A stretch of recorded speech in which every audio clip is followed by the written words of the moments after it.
Assalamualaikum warahmatullahi wabarakatuh. Perkenalkan, nama saya Dari Ratu Nasuha, NIM E 2019-2169 dari kelas Ekonomi Syariah 4 semester 3. Baik, dalam video tanggapan ke-10 ini, kali ini saya akan menanggapi materi tentang ekonomi tertutup dengan kebijakan pemerintah atau yang disebut dengan perekonomian 3 sektor. Baiklah, seperti biasa, sebelum menanggapi saya akan menyimpulkan materi yang telah dibahas di dalam video yang diunggah oleh Bapak Wadud. Nah, perekonomian 3 sektor di dalam video tersebut dijelaskan merupakan perekonomian yang meliputi kegiatan dalam sektor perusahaan, rumah tangga, dan pemerintah. Adanya campur tangan pemerintah menimbulkan dua perubahan penting. Yang pertama yaitu pungutan pajak yang dilakukan oleh pemerintah menambahkan pengeluaran agregat pada industri dan rumah tangga. Yang kedua, pajak memungkinkan pemerintah melakukan pembelanjaan, dan pembelanjaan ini akan menaikkan pembelanjaan agregat. Karena belum adanya perdagangan dengan luar negeri, maka perekonomian 3 sektor ini dinamakan dengan perekonomian tertutup. Aliran baru dalam sirkulasi aliran pendapatan. Yang pertama yaitu pembayaran pajak oleh rumah tangga dan perusahaan kepada pemerintah. Yang kedua, pengeluaran pemerintah ke sektor perusahaan.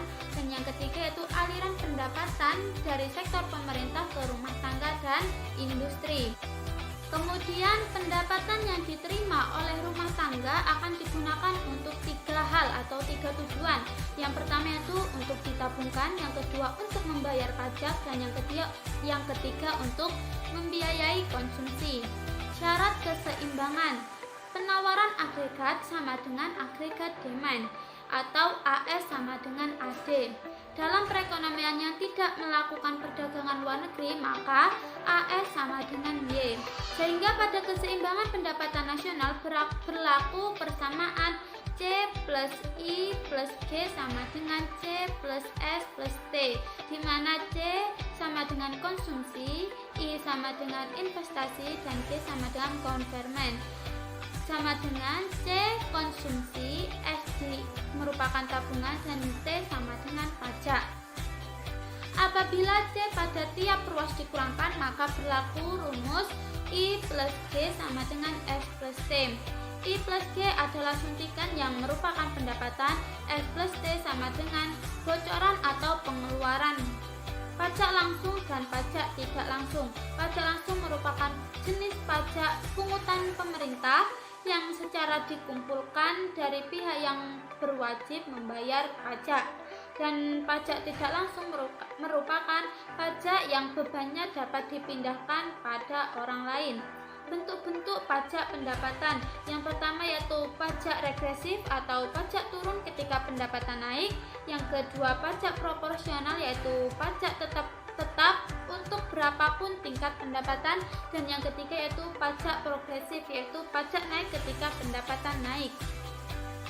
Kemudian materi yang terakhir yaitu efek pajak terhadap konsumsi dan tabungan. Pajak akan menurunkan YD atau pendapatan disposable sejumlah T, sehingga YD sama dengan Y min T. Karena YD turun, konsumsi dan tabungan juga ikut turun. Baiklah, itulah poin-poin terpenting dari materi yang telah disampaikan di dalam video YouTube tersebut. Nah, tanggapan saya di sini yaitu saya akan menambahkan sedikit tentang pendapatan yang diterima rumah tangga sekarang berasal dari 2 sumber, yaitu yang pertama dari pembayaran gaji dan upah, sewa, bunga, dan utang oleh perusahaan, dan yang kedua yaitu dari pembayaran gaji dan upah oleh pemerintah. Kemudian yaitu jenis pajak. Yang pertama, pajak adalah iuran wajib yang dibayar oleh wajib pajak berdasarkan norma-norma hukum untuk membiayai pengeluaran kolektif guna meningkatkan kesejahteraan umum yang balas jasanya tidak diterima secara langsung. Nah, di dalam YouTube hanya dijelaskan jenis pajak itu hanya 2, yaitu pajak langsung dan pajak tidak langsung. Nah, di sini ada beberapa jenis pajak. Yang pertama yaitu pajak berdasarkan pihak yang menanggung. yaitu pajak langsung dan pajak tidak langsung ya, seperti yang disebutkan tersebut. Kemudian jenis pajak yang kedua yaitu berdasarkan pihak yang memungut, yaitu ada dua, yang pertama pajak negara dan yang kedua yaitu pajak daerah. Kemudian jenis pajak berdasarkan sifatnya, yaitu pajak subjektif dan pajak objektif. Kemudian keadaan setelah pemungutan pajak. Nah, tadi rumus pajak yaitu YD sama dengan Y min T. Karena setiap pemungutan pajak akan menimbulkan perubahan terhadap pendapatan disposable, maka pajak sebesar T akan menyebabkan pendapatan disposable turun sebanyak T. Maka rumusnya menjadi delta YD sama dengan min T.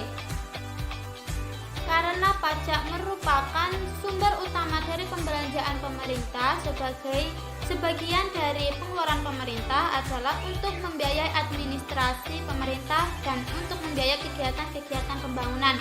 Nah, penentu pengeluaran pemerintah di sini ada 3. Yang pertama yaitu proyeksi jumlah pajak yang diterima, yang kedua tujuan-tujuan ekonomi yang ingin dicapai, dan yang ketiga yaitu pertimbangan politik dan keamanan. Itu saja tambahan tanggapan dari saya. Semoga bermanfaat, khususnya untuk diri saya sendiri. Wabillahi taufiq wal hidayah. Wassalamualaikum warahmatullahi wabarakatuh.